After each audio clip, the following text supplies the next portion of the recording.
వెంకటరెడ్డి గారు అదే జరుగుతుంది. పోలీసులు అక్కడ ఉన్నారు, ఇంటి చుట్టుముట్టారు. పోలీసులు అక్కడ ఉన్నారు, ఇంటి చుట్టుముట్టారు. జరుగుతుంది అక్కడ వ్యవహారం. ఏం జరుగుతుంది చూద్దాం. వెంకటరెడ్డి గారు, శ్రీకాంత్ గారు, ఇప్పుడు ఆయన భార్య వాణి గారు, వాళ్ళిద్దరితో లవ్ మ్యారేజ్, ప్రేమించి పెళ్లి చేసుకున్నారు, పిల్లలు పుట్టారు, పిల్లలు ఎదిగారు. ఈయన ఇంకో ఆమెతో ఉండడం ఇప్పుడు వాళ్ళ కుటుంబం ప్రశ్నిస్తుంది. ప్రశ్నించే క్రమంలో వాణి గారు దువ్వాడ శ్రీనివాస తల్లి లీలావతి మీద కంప్లైంట్ చేస్తూ ఫైర్ అవుతున్నారు. ఈ విధమైన పరిస్థితులు అక్కడ ఉన్నాయి. చాలా చాలా ఉధృతమైనటువంటి వాతావరణం శ్రీకాకుళం టెక్కల్లో. ఆమె పలాస ఆవిడ గతంలో కూడా ఇండిపెండెంట్ గా పోటీ చేసింటారు భర్త మీద. ఇలా గొడవలు ఉన్నాయి. ఆ గొడవలు ఉన్నటువంటి వ్యక్తిని, ఒక చరిత్ర ఇటువంటి చరిత్ర ఉన్నటువంటి వ్యక్తిని ఈ రోజు ఎమ్మెల్సీగా జగన్మోహన్ రెడ్డి గారు ప్రమోట్ చేశారు.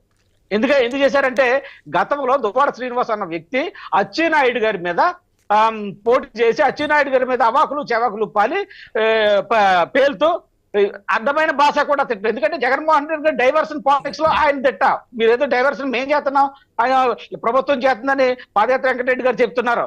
డైవర్షన్ పాలిటిక్స్ అంటే చెప్తున్నాను. ఈ రోజు డాక్టర్ బిఆర్ అంబేద్కర్ సౌదాను 125 అడుగుల విగ్రహాన్ని జగన్మోహన్ రెడ్డి హయాంలో చంద్రబాబు నాయుడు కట్టవలసిన ప్లేస్ ని తప్పించి ఈయన కట్టాడు. కట్టిన తర్వాత ఈ రోజు డైవర్షన్ పాలిటిక్స్, నేమ్ బ్లోడ్ గోకారంటే, నేమ్ బ్లోడ్ బద్దలు కొట్టారంట. అటువంటి బద్దలు కొట్టిన దాని మీద వీళ్ళ సాక్షి మీడియా, వీళ్ళ సాక్షి టీవీ, వీళ్ళ పార్టీ నాయకులు దళిత నాయకుల చేత ఈ రోజు మాట్లాడేస్తున్నారు. దళిత నాయకులు డోర్ డెలివరీ చేస్తే మాట్లాడలేదు, పథకాలు తీసేస్తే మాట్లాడలేదు, హత్యలు చేస్తే మాట్లాడలేదు, మానభంగాలు చేస్తే మాట్లాడలేదు, దళితులు మేము ట్రాక్టర్ కొట్టు ఎక్కించేసి నానా హింసలు పెట్టి చంపేస్తే మాట్లాడలేదు. దళిత నాయకులు ఈ రోజు జగన్మోహన్ రెడ్డి గారు నేమ్ బోర్డుని ఎవరో గోకారంటండి ఇలాగా. దానికి ఈ రోజు డిబేట్లు, సాక్షి పేపరు పెద్ద దళిత నాయకులు వచ్చి ఈ రోజు నోరు విప్పుతున్నారు. ఇది డైవర్షన్ పాలిటిక్స్. ఇది పాదయాత్ర వెంకటరెడ్డి గారు గుర్తుంచుకోవాలి ఖచ్చితంగా.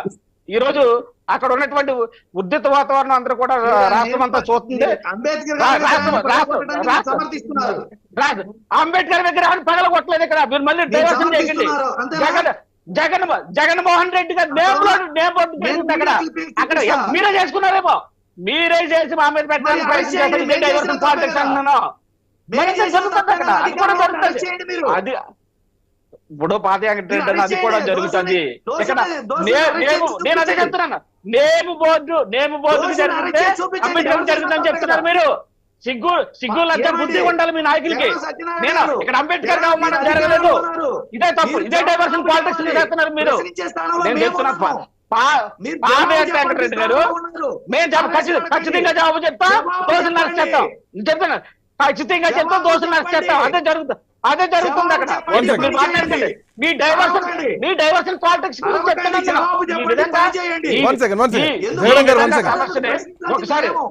ఒకసారి శ్రీకాంత్ గారు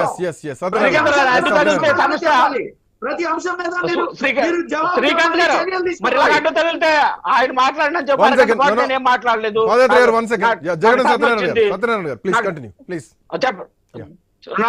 నాకు టర్న్ వచ్చింది, నా విషయంలో నేను మాట్లాడుతున్నాను. ఈయన డైవర్షన్ పాలిటిక్స్ గుర్తు దానికి ఏం జరుగుతుందో రాష్ట్రంలో చెప్పాను. ఆ విధమైనటువంటి పరిస్థితులు జగన్మోహన్ రెడ్డి గారు సృష్టిస్తారు. నేను మొన్నే చెప్పాను ఒక విషయంలో, ఈయన విధ్వంసం చేసి ఏదోలాగా విధ్వంసం చేసి రాష్ట్రాన్ని అలుకోలను చేసి డైవర్షన్ పాలిటిక్స్ లో పడేసి ప్రభుత్వాన్ని నిలకాటంలో పెట్టి ఇక్కడ ఏదో జరిగిపోతుంది, ఆగమేఘంలో ఏదో జరిగిపోతుందని చెప్పేసి సృష్టించడమే జగన్మోహన్ రెడ్డి ఒక ఏంటంటే ఒక కోడికత్తి కేసులో ఈ రోజు వరకు కోర్టుకి సమాధానం చెప్పలేనటువంటి వ్యక్తి. భద్రత కావాలంటే దీనికి 1000 మంది బలగం కావాలంట. ప్రజలే ప్రతిపక్ష ఉన్నప్పుడు కోర్టులు ఎలాగిస్తాయి సార్? కోర్టు ప్రజాస్వామ్యం, అది రాజ్యాంగం ఒప్పుకుంటుందా? ఈయనకి 1000 మంది భద్రత కావాలి, కోర్టుకు వెళ్ళాడు. ఈయన సిగ్గు ఉండాలి మాట్లాడడానికి పాలిటిక్స్ లో. మనం ఏం మాట్లాడుతున్నాం అనేది ప్రజలు చూస్తుంటారు. ఖచ్చితంగా మనం ఏం అడుగుతున్నాం అనేది ప్రజలు చూస్తుంటారు. ఇది దువ్వాడ మీద తెలుగుదేశం ఆరోపణలు కాదు, ఫ్యామిలీ ఆరోపణలు చేస్తున్నారు. రాజకీయ అంశం కాదు, బట్ రాజకీయ ముడిపడి ఉన్నటువంటి అక్కడ వాళ్ళ ఫ్యామిలీ సార్. ఆయన ఎప్పుడో కూడా పూర్వం నుంచి వాళ్ళ ఫ్యామిలీ రాజకీయాల్లో ఉన్నటువంటి దువ్వాడ ఫ్యామిలీ కూడా రాజకీయాల్లో ఉంది. అచ్చెన్నాయుడు గారి మీద కూడా వాళ్ళ పేరు ఫాదర్ పోటీ చేసిన సందర్భాలు ఉన్నాయి. మరి అటువంటి వ్యక్తులు మరి ఇటువంటి సమస్యలు బయటకు వచ్చినప్పుడు వాళ్ళు చక్కదిద్దుకోవాలి తప్ప కేసులు పెట్టండి, అరెస్ట్ చేయండి అంటే పోలీసులు అదే జరుగుతున్నారు. అక్కడ చూడండి చూపిస్తున్నారు కదా. కోటేశ్వరరావు గారు, I'll come back to Jagadan garu. I'll come back to you. Koteswararao గారు, సో నేను మొదటి నుంచి చెప్పండి. ఇదే లైన్ మీద డిస్కస్ చేస్తున్నా. వ్యవస్థ ఎటుపోతోంది, వ్యవస్థ నుంచి నేర్చుకోవాల్సింది ఏంటి, భవిష్యత్ రాజకీయాలని ఎట్లా చూడాలి, ప్రస్తుత రాజకీయ పరిస్థితి ఏంటి? ఈ విమర్శలు, ఈ తిట్లు పురాణాలతోటే రాజకీయాలు నడుస్తున్నాయి. ఇవే గెలుపోవటం డిసైడ్ చేస్తున్నటువంటి పరిస్థితి. వీటికి తోడు వ్యక్తిగత విమర్శలు ఈసారి ఎక్కువగా కనిపిస్తున్నాయి గత కొంతకాలం నుంచి. వైసీపీ ఏదైతే మొదలుపెట్టిందో ఈరోజు మళ్ళీ అది వాళ్ళకే తిరిగి, ఇందాక ఒక మాట అన్నట్టు, సైదా గారు మాట అన్నట్టు, ఒక వేలు చూపిస్తే ఇంకో వేలు వాళ్ళకే చూపిస్తుంది అన్నట్టు. బట్ పార్టీ పరిస్థితి ఎట్లా ఉంది? సఫికేషన్ ఉందా? ఎట్లాంటి పరిస్థితులు ఎదుర్కొంటున్నారు? గతంలో ఇట్లాంటి ఆరోపణలు చాలా వచ్చాయి.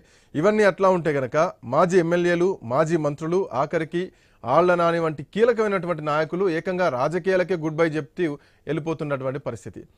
ఎట్లా చూడొచ్చు ఈ పరిస్థితుల్ని? ఇప్పుడు ఇవాళ మనం ఒక సమాజంలో దిగజారినటువంటి